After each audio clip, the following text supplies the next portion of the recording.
is because when they're very young, kids will go out.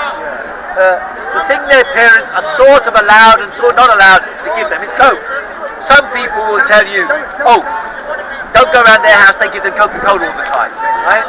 They'll tell you, don't drink that Coca-Cola they give you, and therefore it becomes a desire, multiplied by massive advertising campaigns, which continue for generations, and which they spend hundreds of millions of pounds on a year in a country like Britain, with which just the advertising campaigns of Coca-Cola in Britain will be sufficient to provide everyone in Britain with Coca-Cola every day for nothing. But the advertising campaigns are to make you pay 5 times, 10 times the price of the actual product in order to reap in super profits from the Coca-Cola. But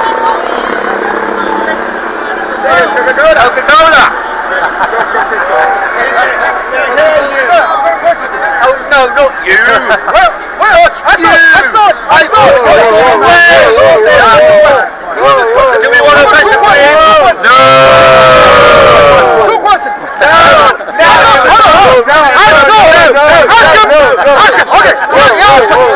Ask him about Marx! Shut up! What does Marx have to say about black slavery?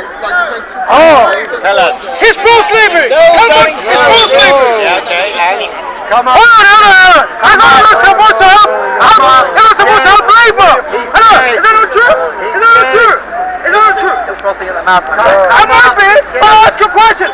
Why does he support black slavery? You see, this is the problem. The British Crown, the first African slaves were taken in 1502 by Barbary pirates. The biggest trick the British Crown played on people of African origin is that they are only slaves and they live in the past I support slavery. For the slot. Let them take you away, mate. What telephone plan have you got? I don't want to buy it. He wants you to be a slave. Fuck him up. Go. The toys with the rubbish slaves. Just deregulate. Absolutely, get them young. We're all slaves. Yes, they give away free toys. I mean, they give away, the packaging, for example. Some people say it's my money. It's all associated your picture and signature on it. with indoctrinating the masses. And it comes from the bank. Once you become familiar with this product, you have to pay to live. Then you will go out and buy it. Right, it'll be an automatic decision. You see something written down there, what do you want? I don't want beer, therefore, if I'm going to have a soft drink, I'll have a Coke. It just comes out automatically. And it has become a subliminal response within your brain, right? Therefore, before you make a decision, no, it doesn't matter whether you like, right? You don't have a choice. No, you don't have a choice. Coke also own Fanta. They own Fanta as well. They own your ass, my friend. They invented Fanta. You can have orange juice. They invented Fanta for the Nazis. Exactly. Right? You can have water or orange juice. What? You can have water or orange juice. You're the perfect. You're the perfect. Our greatest heckler. The greatest heckler in the West. There he is. He wants your meeting. You've got no meeting on your own. You want his meeting. Give him a hand. He's so full of hate. Yes, sorry, I didn't email you. Francis wasn't racist. Coca-Cola wasn't racist. Yeah. We got Coca-Cola wasn't racist. Yes. Sundays. But I also do it Saturdays, Sundays now, yeah? I will, yeah. I'll talk to you Where were we? Hang on. Someone said to me, it's a choice.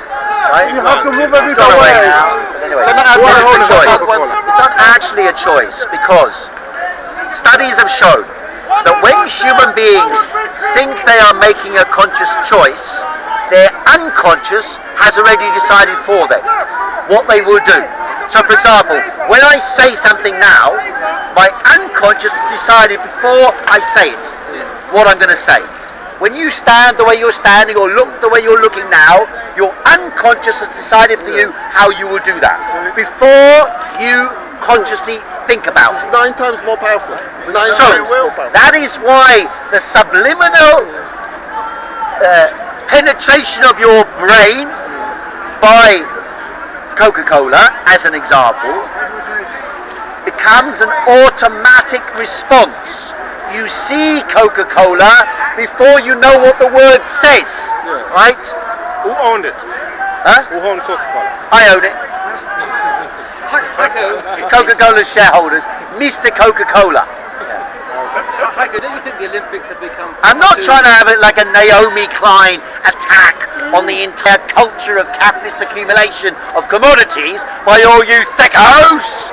No, I'm trying to just explain how the system functions in relation to people thinking they have choices about products which are supposedly superior when actually they're just there. It's the same in terrorism. It's just like I said, it's almost like the most communist thing in the world, the Stalinist thing in the world Like democracy. is Coca-Cola. Like democracy. Because were they to make, for example, let's say the ingredient of Coca-Cola is 9%, I don't know what the percentages are, but 9%, what is it? What is the ingredient? Caramel. 80% sugar. Let's say 9% caramel. 36 spoons of sugar in a can of Coca-Cola. 36 spoons of sugar. 36 spoons of sugar in a can of Coke. Now, I wouldn't drink a cup of tea with more than a quarter spoon of sugar. Where did you get that statistic? I saw it on the television with Jeremy Paxman interviewing Coca-Cola representative. Yeah, but not on a 330 milliliter. Not in that size one. That size. 36 spoons of sugar. Now, where was I? Now, what about if they put 35.2 in, or 31, or 30, or 29? Surely the variation in taste, just like when you have a cup of tea and you put your sugar in, you prefer when you put your sugar in rather than someone else puts the sugar in, because you know what suits your taste. With Coca-Cola, no, it's preordained that everyone will get 36 spoons of sugar. It's addictive as And well. there's no variation at all. And therefore, what actually would be what a consumer would want, something that is designed around the specific requirements of the human being consuming it, all of us are different after all, that would be the natural way to approach the liking of the product. The thing is, we decided to like a sugar rush.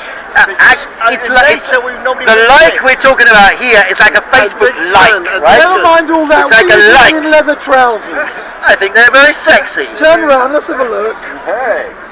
Hey, they're riding. I'm not into riding. Heiko, they're a bit kinky. Well, did I say I'm not kinky? Right. I just wanted to add something.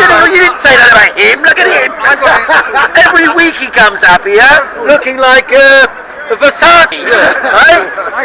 In a different set of clothes every. These are the first new pair of trousers in 5 years, and you want to point it out. You can't be a good communist and wear leather trousers. Why not? They're 17 quid in the shop. Why not? Right, here's an important question for you. Don't you think the Olympics... Important? Yeah, don't the Olympics have become a little bit nationalist and jingoistic? I mean, someone wins and they wrap a flag around themselves. When the Kovacs, what his name is, it was about the human endeavour. Yes. That's right, the Olympics was supposed to be about They should be naked the like the unity Greeks. of the people of the world. Yes. Yeah, I agree. And now it's all about nationalism. And now it's all about, well, whether it's all about nationalism, I don't know. But in any case, the idea was competition in sport would unite the peoples of the world. It's about BMW and Coca-Cola. Didn't stop them going to war though, did it? You know? I just wanted to add something about these trigger words we're talking about. Terrorism is another one. So, for example, when the media says Iran, they say Iran equals terrorist because in the 1980s, they themselves didn't kidnap people. They sponsored some people in Hezbollah to kidnap half a dozen people, which they gave back. But America is not terrorist after they killed 1 million people in Iraq, 3 million people in Vietnam, God knows how many other millions. They're not terrorists, but Iran is terrorist. Because people it's are a definitional dumb. thing there, isn't No, it? but it's a trigger. The thing you were Because saying. people are stupid. People are stupid and they're Well, it depends. brainwashed. And The key thing is though, who is saying it? You see? the media that Yeah, says, but obviously, they say so many times that it's a trigger. It's a The people deeper automatically. association. Western capitalism, which is associated with the number. Like, the reason I brought up the Coca-Cola thing was because someone turned around earlier on and they said in East Germany they didn't have Coca-Cola, right? And it was one thing saying what was bad. Now there were things that were bad. One of them wasn't that they didn't have Coca-Cola. Actually, funnily enough, they had a drink. You'll like this.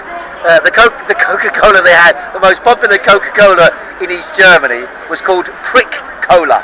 Prick Cola. I thought it was quite amusing anyway. Any case, but it's the stupefaction, but it's the trigger word. That's right. The media. But it's a deeper association. Yeah. The way in which you get a child to associate Coca-Cola with the country, a spirit, a freedom, summertime, Christmas time, winter time, autumn, going to a restaurant, having a meal, eating a burger, basically with everything in life, drink, You think drink that, right? So, and that was the idea. Coca-Cola had a plan. They're almost like a Stalinist entity, because the Stalinist states, they used to make plans for 100 years, 200 years. Coca-Cola, they commissioned an advertising, an investigation into advertising to identify their product brand for 1,000 years into the future. And with the army. I think they paid £500,000 to come up with, to pay an advertising agency to come up with what their identity is as a company. Same with diamonds. And the company came back and said, refreshment. Yes. That was it. Coca-Cola is refreshment for 1,000 years. And the vision, the strategic vision of the company, is that every human being on earth will drink Coca-Cola every day. Right? That's their vision. So, if that type of vision is one aspect of a corporate entity, how much more so is it for an identity of the society we live in? The system of Western capitalism, based on commodity production for profit, but which most people mystify into something else. So when the guy spoke about East Germany, it was automatic for him to say Coca-Cola, right? It's automatic to say Afghanistan, terrorists. Iran, Muslims, terrorists. Why doesn't it backfire? And you say Iran, nuclear weapons threat, rogue state. North Korea, madman, right? Because it connects in with the necessary identity and psychology that allows governments in the West to drop bombs on Afghanistan, on Iran, on North Korea. Well, in Korea they did. They killed 2 million people in one single bombing campaign in 1952 in Korea. One single bombing campaign, 2 million people.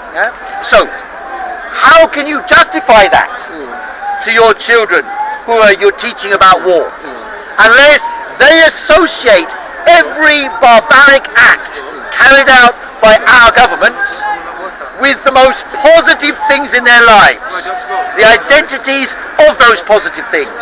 So they imagine that everything nice, like MTV, they think, or something sexy, or a lovely drink, or but which isn't even lovely, which isn't even sexy, which isn't even interesting, but which they associate, they come to think is somehow indelibly bound together with that system of society that they live in.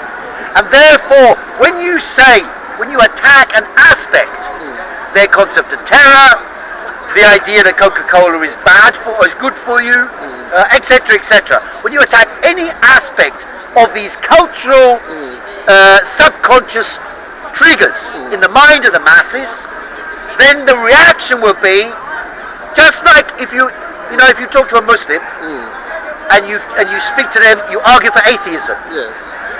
Their reaction often, and just from knowing at Speaker's Corner, will be, imagine someone attacks your mother. That's what they would say. No. Your mother. No. I heard this from people. No. I've been told this. No. You say no, but that's my personal experience. That's what I've been told. Right? You just make that thing up. I didn't make it up. As you go along. I explained what people have told me. You just make that thing just now as you go along. I didn't.